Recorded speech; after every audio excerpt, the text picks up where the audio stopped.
Hello students, welcome back to our channel. क्या हाल चाल आपके? आई होप आप सब अच्छे होंगे। जैसे कि आपको पता है, सर क्या पता है? आपको पता है कि कैलकुलस के 15 मार्क्स को किस तरीके से बांटा जाता है एग्जाम में? वो मुझे आपको इस वीडियो में बताना है। जैसे कि मैंने आपसे बोला था कि वो वीडियो मैं जरूर बनाऊंगा। ये वाली वीडियो एक बार कैलकुलस पूरी खत्म हो जाने दो। तो जैसे कि आपको पता है कि कैलकुलस मैंने पूरी कंप्लीट करवा दी है। डिफरेंशिएशन से लेके एप्लीकेशन ऑफ डेरिवेटिव, इंटीग्रेशन और डिफरेंशियल इक्वेशन, ये 4 चैप्टर कैलकुलस में आते हैं, जो कि अपने आप में बहुत बड़े चैप्टर्स हैं, आपको भी पता है। बट हमने एक एक एक्सरसाइज का एक एक क्वेश्चन, एक एक टॉपिक डिटेल में पढ़ाया है। सब चैप्टर्स की प्लेलिस्ट आपको मिल जाएगी। आप इजीली जाके चैनल पर देख सकते हो, आपको ऊपर ही मिल जाएगी प्लेलिस्ट पूरी। ठीक है ना? सर इस वीडियो में हम क्या करेंगे? इस वीडियो में हम कुछ पढ़ेंगे नहीं, सिर्फ हम डिस्कस करेंगे कि 15 मार्क्स को किस तरीके से प्रिपेयर किया जाता है और किया जाए। ठीक है ना? जिससे कि आपका टाइम भी बचे और आप अच्छे से मेहनत कर सको जिस टॉपिक्स में से क्वेश्चन बनते हैं। नंबर वन इंपॉर्टेंट बात। ठीक है। दूसरी बात ये कि कैलकुलस टॉपिक अप्लाइड वाले बच्चों के लिए इंपॉर्टेंट इस वजह से है क्योंकि सीयूईटी में भी काम आना है, और इसमें कुछ टॉपिक्स ऐसे हैं जो अप्लाइड मैथ्स में ही है सिर्फ, तो उसमें से क्वेश्चन 100% आने हैं। ये दूसरी बात है नोट करने वाली। जितने मैंने पेपर्स देखे हैं पास्ट ईयर्स के और सैंपल पेपर को एनालिसिस किया है, उससे मैंने ये पूरी की पूरी एक समरी बनाई है। 12th क्लास के अप्लाइड मैथ्स के लिए जो कैलकुलस आता है 15 मार्क्स का, वो कैसे आपको तैयार करना है आपके सामने मैंने लिखा है। डिटेल डिस्कशन करेंगे अभी। हर एक चैप्टर के बारे में मैंने लिखा है, मेहनत करिए आप लोगों के लिए। तो डिटेल में डिस्कशन करेंगे एक एक टॉपिक पर, एक एक चैप्टर के एक एक टॉपिक पर। पहला टॉपिक आता है डिफरेंशिएशन, जो ज्यादा से ज्यादा एक या दो नंबर से ज्यादा में नहीं मिलेगा आपको। बट डिफरेंशिएशन आप कहोगे कि सर फिर हम क्यों करें डिफरेंशिएशन? देखो, अगर डिफरेंशिएशन नहीं करोगे, एप्लीकेशन ऑफ डेरिवेटिव नहीं कर पाओगे अच्छे से, ना ही इंटीग्रेशन कर पाओगे अच्छे से, और ना ही डिफरेंशियल इक्वेशन कर पाओगे अच्छे से। तो अब आप ये चीज समझ लो कि ये चैप्टर्स एक दूसरे पर बेस्ड हैं। आपको करना ही पड़ेगा। आप सोचो कि सर ये छोड़ देते हैं, ये कर लेते हैं जिनकी वेटेज ज्यादा है, बट नहीं कर पाओगे। ठीक है ना? नहीं कर पाओगे, समझ में नहीं आएगा कि क्या हो रहा है। तो करना है तो स्टार्टिंग से ही करना है। दूसरी बात यह है कि सीयूईटी के बच्चों के लिए भी तो पढ़ना है आपको। मतलब समझ रहे हो आप मेरी बात? कि सीयूईटी में जाओगे जब आप अगले साल 12th क्लास पास करने के बाद, तब भी आपको पढ़ना पड़ेगा। अगर आप बीकॉम ऑनर्स लेते हो, बीबीए करते हो, बीसीए करते हो, कुछ भी कर रहे हो अगर, तो आपको मैथ्स चाहिए ही होगी।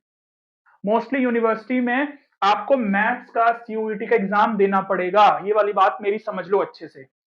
तो डिफरेंशिएशन एक नंबर में आए, दो नंबर में आए, चाहे एक भी नंबर में ना आए, करना तो पड़ेगा। ठीक है ना? बट आता जरूर है।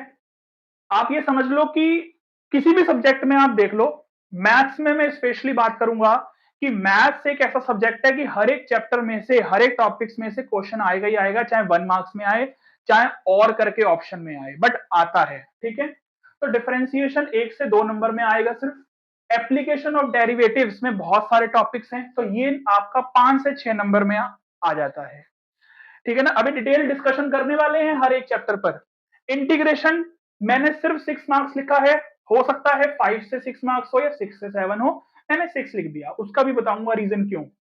डिफरेंशियल इक्वेशन 3 से 5 नंबर में आ जाता है। अब 3 से 5 नंबर क्यों लिखा? हो सकता है कि इसमें एक 5 नंबर का क्वेश्चन ही आ जाए बस, और कुछ भी नहीं आए। हो सकता है 5 नंबर का क्वेश्चन ना आके 2 या 3 नंबर का ही चैप्टर रह जाए, बस ये 3 नंबर का ही रह जाए चैप्टर। ठीक है?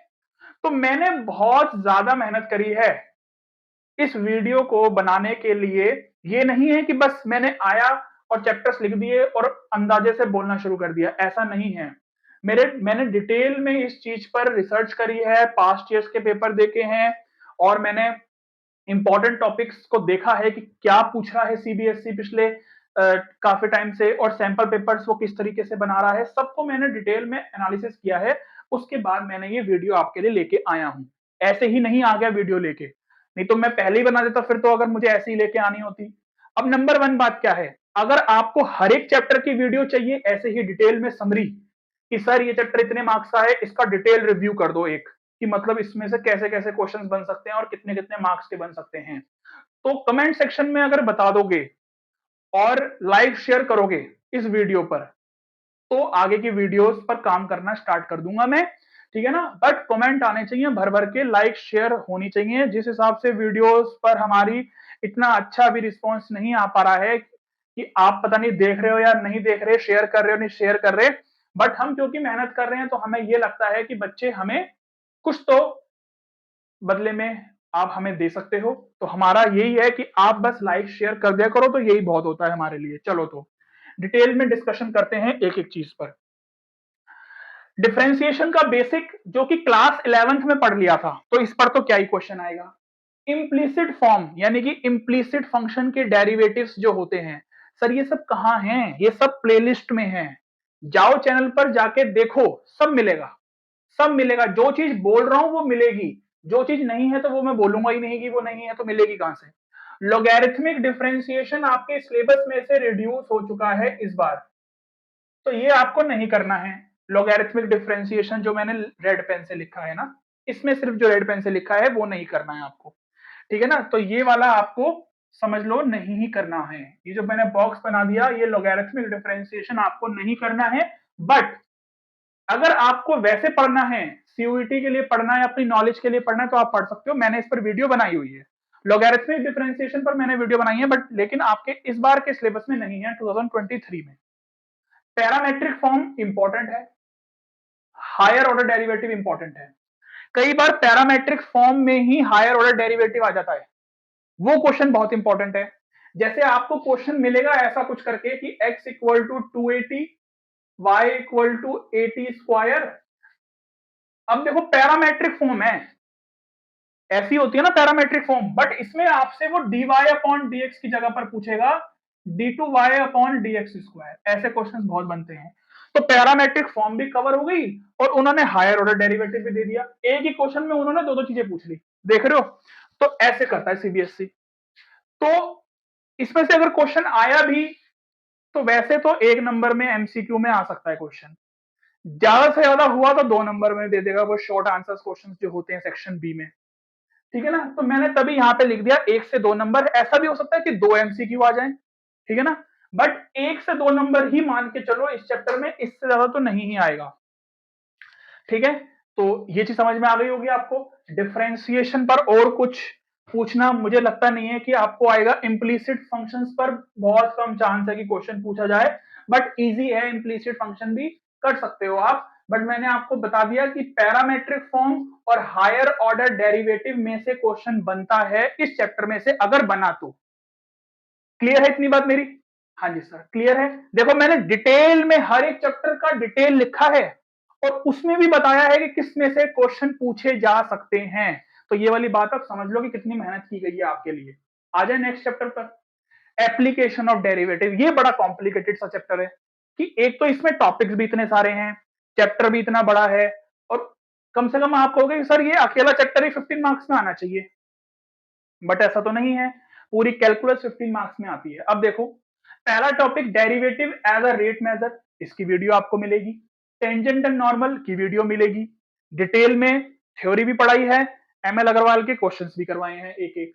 इंक्रीजिंग एंड डिक्रीजिंग फंक्शन बहुत इंपॉर्टेंट है। देखो साथ में मैंने लिखे हैं सारे टॉपिक जो आपके इस बार 2024 के एग्जाम में आने वाले हैं, बोर्ड एग्जाम में 2023-24 सेशन के लिए। तो उसमें मैंने इंपॉर्टेंट भी लिखे हैं। अब ये तो इंपॉर्टेंट है ही है, चाहे वो इस साल के लिए हो चाहे अगले साल के लिए हो, इंपॉर्टेंट तो है ही है। तो increasing and decreasing functions important है। इंटरवल्स फाइंड करने के लिए पूछे जाते हैं इसमें से क्वेश्चन, चाहे वो 1 मार्क्स में आए चाहे इसमें से क्वेश्चन 2 मार्क्स में आए, ठीक है ना। 2 नंबर से ज्यादा में तो नहीं आएगा। और या फिर असर्शन रीजन के क्वेश्चंस आ जाएं, उस पर भी वीडियो आने वाली है। असर्शन रीजन के क्वेश्चंस अलग से करवाऊंगा हर एक चैप्टर के, जैसे कि मैंने आपसे बोला था। अब मैं तो बोल देता हूं, बट ये नहीं कि बच्चे देखते हैं तो बच्चे डिमांड कर लें कि सर आपने उस वाली वीडियो में बोला था कि आप ऐसे ऐसे ये वाली वीडियो बनाओगे, तो सर बना दो वीडियो। बट बच्चे तो बोलते ही नहीं है। चलो कोई बात नहीं। मैक्सिमा मिनिमा की वर्ड प्रॉब्लम्स नहीं, लोकल मैक्सिमा निकालना, लोकल मिनिमा निकालना, point of local maxima, point of local minima, local minimum value, local maximum value, वैसे करके क्वेश्चंस आ सकते हैं। वर्ड प्रॉब्लम्स मैंने अलग से लिखा है, वो उसके बारे में बाद में अभी करेंगे बात। तो देखो इंक्रीजिंग डिक्रीजिंग में से आएगा या फिर मैक्सिमा मिनिमा से आएगा, ऐसा ऐसा समझ लो कि एक नंबर का मान लो इंक्रीजिंग डिक्रीजिंग में से आ गया और 2 नंबर का आ गया मैक्सिमा और मिनिमा में से। तो मैंने तभी देख लो यहाँ पर 2 से 3 नंबर लिखा हुआ है, इससे ज्यादा का नहीं आएगा। ठीक है ना, अगर मान लो मैक्सिमम मिनिमा पर 3 नंबर का क्वेश्चन बन गया तो फिर इंक्रीजिंग डिक्रीजिंग में से बहुत कम चांस है कि पूछा जाए। ठीक है ना, अब देखो यहाँ पर समझने वाली बात क्या है, मैंने यहाँ पर और वर्ड लिखा है, मतलब और का मतलब ये है कि या तो हो सकता है कि इन दोनों टॉपिक्स में से आ जाए, या तो हो सकता है इन दोनों टॉपिक्स में से आ जाए। बट आप कहोगे कि सर आपने तो यहां पर लिखा है इंपॉर्टेंट।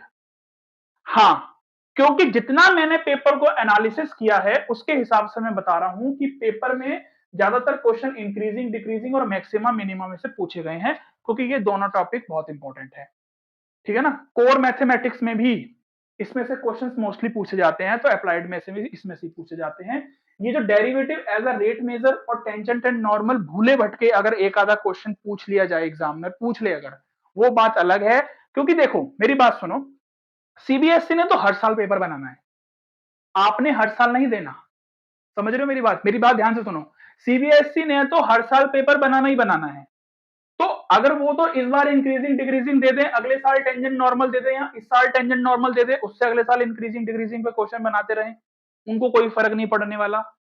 ठीक है ना, बट बच्चों को सारा पढ़ना पड़ता है, यही तो है बस सीबीएसई का पंगा, मेन यही रहता है कि उनको तो हर साल बनाना है, बट बच्चों को तो जो इस साल पढ़ रहे हैं उनको क्या, वो क्या करें। ठीक है ना, बट मैंने जितना मेरा एक्सपीरियंस है, जितना मैं समझ पा रहा हूं, तो मैंने आपको उस हिसाब से बता दिया। मैं आपको ये नहीं कह रहा बिल्कुल भी, मेरी बात समझ लो ध्यान से, मैं आपको ये बिल्कुल नहीं कह रहा कि जो मैं बता रहा हूं ये बिल्कुल एज इट इज बिल्कुल यही होगा।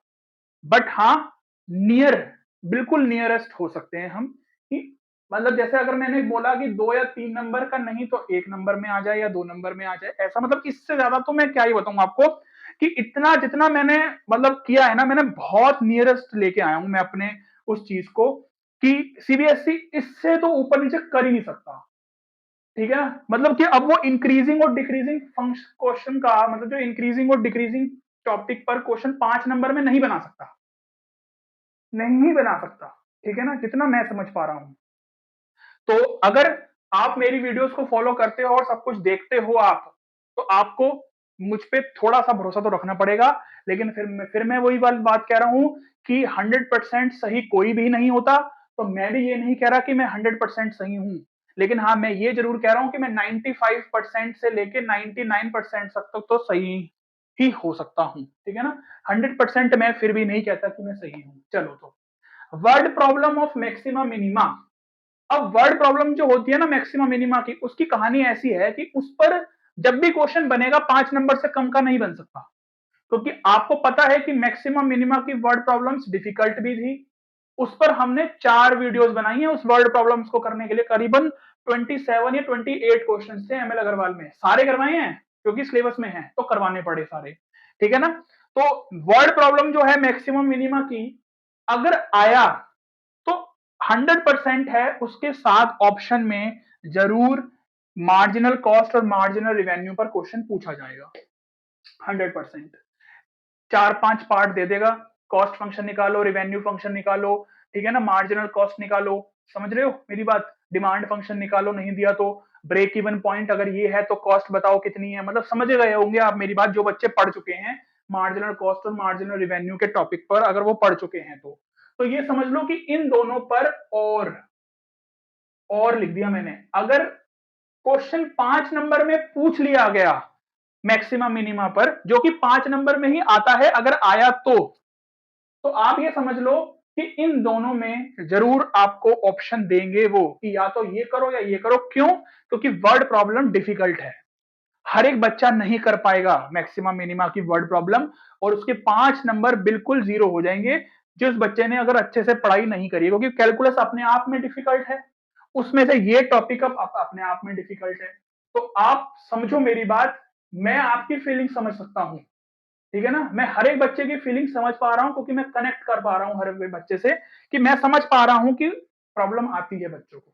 ठीक है, चलो, तो इन दोनों पर ऑप्शन आएंगे। अगर मान लो वर्ड प्रॉब्लम आई ही नहीं मैक्सिमम मिनिमा की, तो फिर तो बहुत ही बढ़िया है, फिर तो बहुत ही बढ़िया। बट ये वाला टॉपिक इंपॉर्टेंट है, ये वाला टॉपिक इंपॉर्टेंट है, इस पर फिर 2 नंबर का क्वेश्चन आ जाएगा अलग से। दोबारा सुनो मेरी बात, मैंने क्या बोला।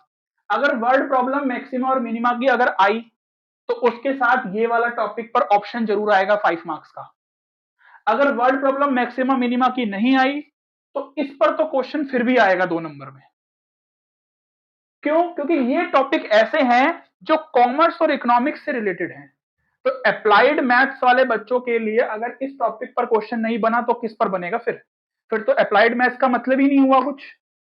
तो इस पर क्वेश्चन बनता है, चाहे 1 नंबर में भी बन सकता है एमसीक्यू में, इसमें कोई बड़ी बात नहीं है। क्वेश्चंस बनाने को, इस क्वेश्चन को 5 नंबर में बना दो 4 या 5 पार्ट देके, या इसी क्वेश्चन को 1 नंबर में भी बना दो एमसीक्यू में, तो उससे क्या फर्क पड़ता है? क्वेश्चंस तो कैसे भी बन सकते हैं। टॉपिक आपका क्लियर होना चाहिए, बढ़िया से आपको कंसेप्ट क्लियर होने चाहिए, तो आप कर सकते हो। चलिए फिर आगे। इस पर तो आपने समझ लिया होगा कि मैंने आपको क्या क्या बताया है, सब डिटेल में लिखा है, स्क्रीनशॉट ले लो अपने पास, सेव करके रख लो। चलो तो अब आ जाओ इंटीग्रेशन पर। सर इसी से ही तो डर लगता है बस, मेन इंटीग्रेशन से क्या किया जाए। इंटीग्रेशन मुझे पता है अपने आप में बहुत बड़ा टॉपिक है, सबको पता है, सीबीएसई को भी पता है कि सिलेबस बहुत ज्यादा है, हमने वेटेज बहुत कम रखी है 15 मार्क्स कैलकुलस। तो basics, substitution, partial fraction, by parts जो स्पेशल फॉर्म थी, definite integration, properties of definite integration, इसमें से मैं आपको कुछ भी कंफर्म नहीं बताऊंगा, कुछ भी नहीं बताऊंगा कि ये इंपॉर्टेंट है। वैसे कहोगे तो कुछ कुछ बता देता हूं कि जो स्पेशल फॉर्म में एक ई की power x F x plus F dash x, अब जो बच्चे ने पढ़ा है वो समझ गया होगा ये स्पेशल फॉर्म में किसकी बात कर रहा हूं। इस पर 1 मार्क्स में क्वेश्चन बन सकता है इजीली, ठीक है। बाय पार्ट्स पर 2 नंबर में क्वेश्चन बन सकता है या 3 नंबर में भी बन सकता है क्वेश्चन। अच्छा, एक चीज और देखो कि मैंने इतने सारे पेपर्स देखे हैं, तो मतलब जितने भी पेपर्स अब तक आए हैं सैम्पल पेपर्स या वो, तो जो ये जो क्वेश्चंस है ना इंटीग्रेशन पर, इसमें से एक क्वेश्चन 3 मार्क्स में आता ही आता है, आता ही आता है 3 नंबर में क्वेश्चन। अब वो चाहे डेफिनेट इंटीग्रेशन पर आ जाए, चाहे नॉर्मल इनडेफिनेट इंटीग्रेशन पर आ जाए। मतलब सिंपल मेरी बात यह है कि क्वेश्चन आया एक इंटीग्रेशन का, अब आपको करना है वो। अब आप सब्स्टिट्यूशन लगाओ, पार्शियल फ्रैक्शन लगाओ, बाय पार्ट्स लगाओ, स्पेशल फॉर्म लगाओ, जो लग रही है वो लगाओ, वो आपके ऊपर है, ठीक है ना। हमें वैसे हमने जो पढ़ा है बुक में वो टॉपिक वाइज पढ़ा है, बट एग्जाम में आपको इंटीग्रेशन का क्वेश्चन मिलेगा, वो आपको करना है कि इसमें क्या लग रहा है, ठीक है। तो इस वजह से मैंने यहां पर कुछ कंफर्म नहीं बोला कि क्या इंपॉर्टेंट है, फिर भी बाय पार्ट्स इंपॉर्टेंट कह सकता हूं मैं, सब्स्टिट्यूशन तो लगता ही लगता है सब में, ठीक है ना। डेफिनेट इंटीग्रेशन में भी वही सब है, तो इसमें मैं कुछ डिटेल में आपको कुछ नहीं कह सकता, तभी मैंने यहां पर लिख दिया 3 से 4 नंबर। हो सकता है कि एक 3 नंबर में क्वेश्चन आ जाए, जो कि हो सकता क्या आता ही आता है, हर साल पूछ रहे हैं, सैम्पल पेपर में भी दे रहे हैं, तो एक 3 नंबर का क्वेश्चन तो 100% आना ही आना है, लिखवा लो। और हो सकता है एक क्वेश्चन एमसीक्यू में पूछ ले। अब एमसीक्यू में एक क्वेश्चन आना है, क्वेश्चन बन सकते हैं करीबन, मतलब समझ लो लाखों। तो अब आप देख लो आप कब तक पढ़ोगे, कॉन्सेप्ट क्लियर होगा तो आप कर दोगे, ठीक है ना, क्योंकि इतना डिफिकल्ट वो देंगे नहीं अप्लाइड मैथ्स वाले बच्चों को। तो चलो, एक वाली बात ये समझ में आ गई कि 3 नंबर का एक क्वेश्चन तो आना ही आना है, अगर 1 नंबर में भी आ गया तो 4 नंबर का हो गया ये ऊपर वाला पोर्शन। एक topic application of integration, marginal cost और मार्जिनल रेवेन्यू क्या है। मार्जिनल कॉस्ट और मार्जिनल रेवेन्यू हमें गिवन होगा, इंटीग्रेशन करके कॉस्ट फंक्शन और रेवेन्यू फंक्शन में पहुंच जाएंगे। बहुत इजी और सिंपल एक्सरसाइज है, इससे कनेक्ट है। जैसे हम इसमें डेरिवेटिव करते थे तो पहुंच जाते थे कॉस्ट फंक्शन से डेरिवेटिव करके मार्जिनल कॉस्ट पर, इसमें उल्टा है कि मार्जिनल कॉस्ट का इंटीग्रेशन करोगे तो कॉस्ट फंक्शन पे पहुंच जाओगे, और इसमें अब वो कुछ भी पूछ सकता है, एवरेज कॉस्ट पूछे कि कितनी है, या इतने यूनिट्स अगर उसने प्रोड्यूस करे तो एवरेज कॉस्ट कितनी आई, इन सब पर बस समझ लो बड़े बेसिक से क्वेश्चन है, नॉर्मल वैल्यू पुट करनी होती है और कुछ नहीं करना होता। Consumer and producer surplus very very important है, वेरी वेरी इंपॉर्टेंट है, वेरी इंपॉर्टेंट लिख देता हूं यहां पर। कंज्यूमर और प्रोड्यूसर सरप्लस में से एक 3 नंबर का क्वेश्चन 100% आएगा, 200% लिखवा लो, 500% लिखवा लो, आएगा ही आएगा। तो इन टॉपिक्स को रट लो, क्योंकि ये टॉपिक्स अप्लाइड मैथ्स में, स्पेशली अप्लाइड मैथ्स वाले बच्चों के लिए डाले गए हैं, तो इसमें से तो क्वेश्चन आना ही आना है, ठीक है ना। तो कंज्यूमर और प्रोड्यूसर सरप्लस में क्वेश्चन जो 3 नंबर का आएगा उसमें ऑप्शन आ सकता है, हो सकता है कि इन दोनों में आपको कह दे कि कोई एक करो, या हो सकता है कंज्यूमर या प्रोड्यूसर सरप्लस में ही पूछ ले, या हो सकता है कि कोई ऐसा क्वेश्चन हो जिसमें कंज्यूमर और प्रोड्यूसर सरप्लस दोनों पूछ ले। तो वो डिपेंड करता है सीबीएसई पेपर किस तरीके से सेट कर रहा है, क्योंकि पेपर पूरा इजी भी नहीं होता और हार्ड भी नहीं होता, एवरेज रहता है। तो एवरेज रहने के लिए कुछ क्वेश्चंस डिफिकल्ट होते हैं, कुछ क्वेश्चंस इजी और कुछ क्वेश्चंस एवरेज, तो फिर ओवरऑल एवरेज बनता है। ठीक है, तो मैंने अपना जितना एक्सपीरियंस किया है मैंने आपको बता दिया, जितना मेरे से हो सका है बिल्कुल 100% आपको मैंने दिया है इस वीडियो में। ठीक है, बिल्कुल 100% दिया है। अगर ऐसा होता है आप इस तरीके से तैयारी करके जाते हो और आप पेपर देख के आते हो, तो ये वीडियो मेरी दोबारा देखना, पेपर देख के आओगे जब, फिर आप मुझे कमेंट सेक्शन में भर भर के थैंक यू लिखोगे कि सर आपकी बातें तो काफी सच हो गई। मतलब समझ लो कि सर आप कहोगे कि सर आपने तो जिस तरीके से हमें कैलकुलस की तैयारी करवाई है उससे बढ़िया तो कोई भी नहीं करवा सकता था। आप ये वाली बात मुझे जरूर बोलोगे, जहां तक मुझे लगता है, बाकी कुछ नहीं कह सकते। ठीक है ना, चलो लास्ट टॉपिक आता है डिफरेंशियल इक्वेशन, जिसमें टॉपिक्स क्या क्या है, ऑर्डर डिग्री बहुत ही इजी है, क्वेश्चन आया तो 1 नंबर में आएगा एमसीक्यू में। जनरल और पर्टिकुलर सॉल्यूशन पर भी 1 नंबर में क्वेश्चन बन सकता है, इजीली बन जाता है क्वेश्चन, बना भी हुआ है पहले। फॉर्मेशन ऑफ डिफरेंशियल इक्वेशन, अगर फॉर्मेशन करने के लिए आता है डिफरेंशियल इक्वेशन का तो 2 नंबर में पूछ सकता है। ठीक है ना, वेरिएबल सेपरेबल मेथड बहुत कम चांस है कि इसमें से पूछा जाए क्वेश्चन, अगर आ गया तो बड़ा ही इजी है, वेरिएबल और सेपरेबल अलग करके इंटीग्रेशन कर देते हैं, आपको बताया हुआ है, वीडियो डली हुई है उस पर आप देख लेना। ठीक है ना, तो जितना कैलकुलस एमएल अग्रवाल में दिया हुआ है ना उतना सफिशिएंट है, मोर देन सफिशिएंट है, ये समझ लो आप। कैलकुलस इससे ज्यादा पढ़ने की जरूरत है नहीं। अगर आपने अच्छे से एमएल अग्रवाल पढ़ लिया, कैलकुलस पर अच्छे से पढ़ लिया और एग्जांपल्स भी कर लिए, और अगर आपने आपके पास टाइम है तो फिर तो कुछ भी करने की जरूरत नहीं है, मैं कह रहा हूं आपको, स्पेशली कैलकुलस वाले पर कह रहा हूं, क्योंकि कैलकुलस 15 मार्क्स में आती है, इतना ज्यादा टाइम मत दो उस पर, मैं आपको कह रहा हूं। ये भी नहीं कह रहा कि मैं बिल्कुल भी मत दो, क्योंकि 15 मार्क्स इंपॉर्टेंट है, एक एक मार्क्स इंपॉर्टेंट होता है, जो बच्चे 100 मार्क्स लाना चाहते हैं। चलो लास्ट टॉपिक आता है ग्रे ग्रोथ एंड डीके मॉडल, जो कि मैंने अभी वीडियो उसकी डाली है, 2-3 दिन पहले ही मैंने वीडियो उसकी खत्म करी है, टॉपिक खत्म कर दिया। तो ग्रोथ एंड डीके मॉडल में या तो क्वेश्चन आएगा तो 5 नंबर में, या फिर 4 मार्क्स में केस स्टडी बन सकती है, ग्रोथ एंड डीके पर बन जाती है, समझ लो ये वाली बात। ठीक है ना, तो इस पर टॉपिक्स आपके वही आते हैं, population growth, compound interest, bank से रिलेटेड क्वेश्चंस होते हैं जो, और न्यूटन कूलिंग टेम्परेचर वाले। ठीक है ना, समझ रहे हो आप ये वाली बात, बैक्टीरिया, सब्सटेंस, रेडियो एक्टिव, तो इस पर क्वेश्चंस होते हैं। तो केस स्टडी बन सकती है इस पर, या फिर केस स्टडी नहीं बनी तो 5 मार्क्स का क्वेश्चन बनेगा। क्योंकि देखो मैं हर एक चैप्टर की इंडिविजुअल वेटेज भी बता रहा हूं आपको, थोड़ा बहुत ऊपर नीचे हो सकता है बट आता हर एक चैप्टर में से है, क्योंकि कैलकुलस पूरी 15 मार्क्स में है, हर एक चैप्टर को नहीं बताया गया है उन्होंने कि 15 मार्क्स में वो कितना कितना देंगे, ये तो मैं अपने एक्सपीरियंस से आपको बता पा रहा हूं।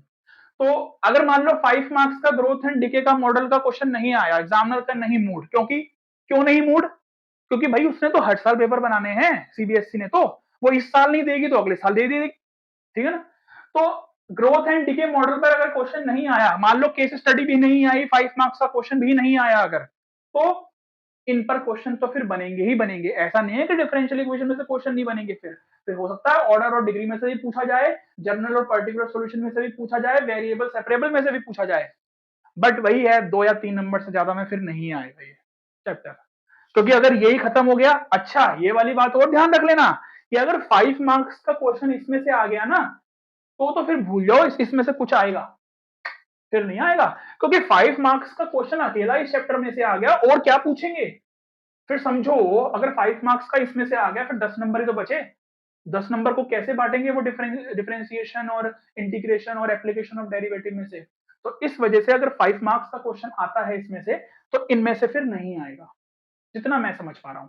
ठीक है, मैंने आपको डिटेल में हर एक चैप्टर की समरी दे दी है। मुझे नहीं लगता कि ये वाली वीडियो और ऐसी वीडियो, इस लेवल पर वीडियो अप्लाइड मैथ्स की कहीं पर भी आपको मिलेगी ही। मुझे नहीं लगता कि इतनी डिटेल में एनालिसिस किसी ने भी करवाया होगा कैलकुलस पर, बट मुझे ये वीडियो बनानी थी क्योंकि मेरे दिमाग में बहुत टाइम से चल रहा था कि ऐसा कुछ बनाते हैं बच्चों के लिए, क्योंकि बच्चों को कैलकुलस में प्रॉब्लम आती ही आती है, ये मुझे पता है, मैं कनेक्ट कर पा रहा हूँ, कहने की भी कोई जरूरत नहीं है क्योंकि मुझे पता है। तो मैंने बना दिया। स्क्रीनशॉट लेना चाहते हो आप तो वो तो आप पीछे वीडियो को बैक करके भी ले सकते हो। बाकी आपके सामने देखो कितनी बढ़िया तरीके से हमने एक एक डिटेल में समझाई है चीज आपको, और सब मैंने इंपॉर्टेंट भी लिखा है। जो मैंने इंपॉर्टेंट लिखा है उसको कोई मना नहीं कर सकता कि ये इंपॉर्टेंट नहीं है। जो मैंने कहा है वो तो 100% इंपॉर्टेंट है ही है। ठीक है, तो वीडियो अगर अच्छी लगी है तो जरूर शेयर कर देना, अपने फ्रेंड के साथ भी शेयर कर दो।